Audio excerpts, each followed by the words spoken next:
हाँ, नमस्कार बच्चों। कक्षा 12 के लिए श्रृंखला में हम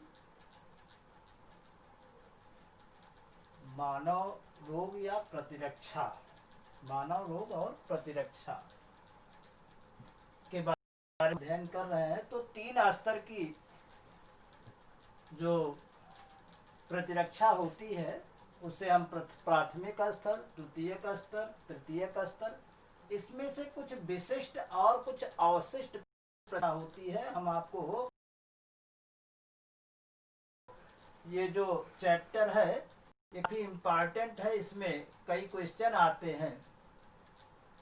तो प्रतिरक्षा में हम 2 चीजों का आज वर्णन करेंगे। एक तो एंटीजन आपके शरीर में और दूसरा एंटीबॉडी। अगर एंटीबॉडी अच्छी एंटीबॉडी होती क्या है, पहले तो हम जान लेते हैं एंटीजन क्या होता है। एंटीजन कोई भी बाहरी पदार्थ, कोई भी प्रोटीन जो शरीर में प्रवेश करता है उसे हम एंटीजन कहते हैं।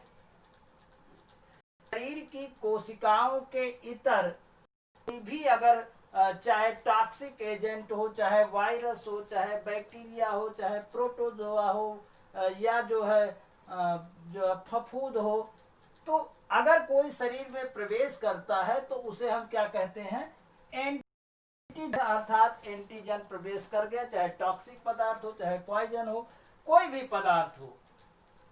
अब ये सभी या जो है कोई दवा भी हो सकती है जो आपके स्वास्थ्य के लिए हानिकारक हो।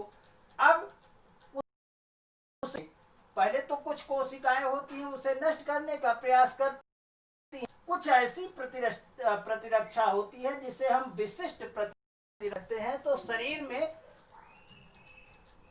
कुछ ऐसी होती हैं जिसे हम बी लिम्फोसाइट या लिम्फोसाइट श्वेत कहते हैं। वे श्वेतरुधिकाएं जैसे ही कोई एंटीजन शरीर में प्रवेश करता है वो उससे संवेदित होकर के, जैसे आप पर कोई प्रहार करता है तो आप अपना हाथ पांव चलाते हैं, या हो सकता है कुछ ऐसे जो है एक्शन अपनाते हो जिससे आप अब उससे बचाव कर सके। तो उसी प्रकार से जैसे ही कोई एंटीजन आपके शरीर में प्रवेश करता है तो बी लिम्फोसाइट और टी कोशिकाएं ये जो है एक ऐसे प्रोटीन का निर्माण करती हैं, रसायन का निर्माण करती हैं जिसे हम एंटीबॉडी कहते हैं। अब एंटीबॉडी होती क्या है, ये प्रोटीन की ही होती है। ये वाई के आकार की होती है और ऊपर की तरफ इनमें एंटीजन बाइंडिंग साइट, और ये भी समझ लीजिए कि प्रत्येक एंटीजन के लिए अलग अलग एंटीबॉडी होती है और वो पहचानने का काम कर उसी एंटीजन के आधार पर उनका उसी तरह एंटीबॉडी बनाया जाता है। जैसे कि मान लिया उसी ताला में कोई जो है चाबी फिट होती है, उसी तरह से कोई भी एंटीजन उसी प्रकार के एंटीबॉडी में जो है फिट हो पाएगा या उसे नष्ट कर पाएगा।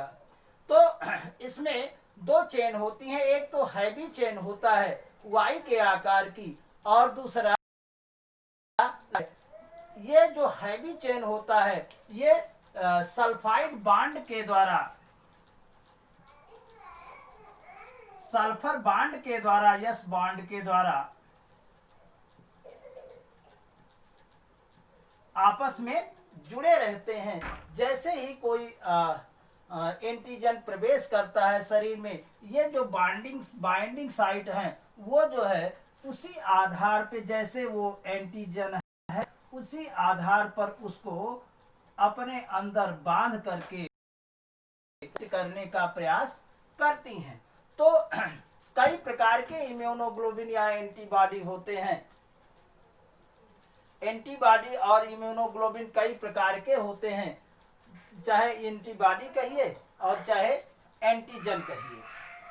तो इस आधार पर तो एंटीबॉडी और इम्यूनोग्लोबिन एक ही है।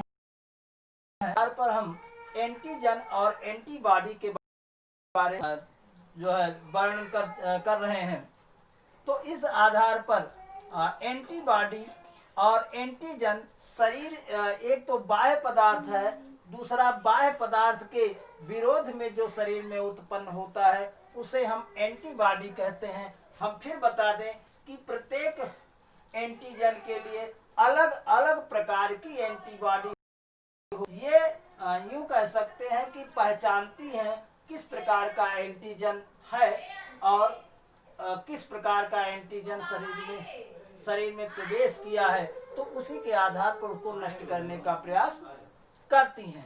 तो आज हम एंटीजन और एंटीबॉडी के बारे में जान चुके हैं। अब हम आगे इसके संदर्भ में विशिष्ट प्रतिरक्षा और अवशिष्ट प्रतिरक्षा के बारे में जानेंगे। धन्यवाद।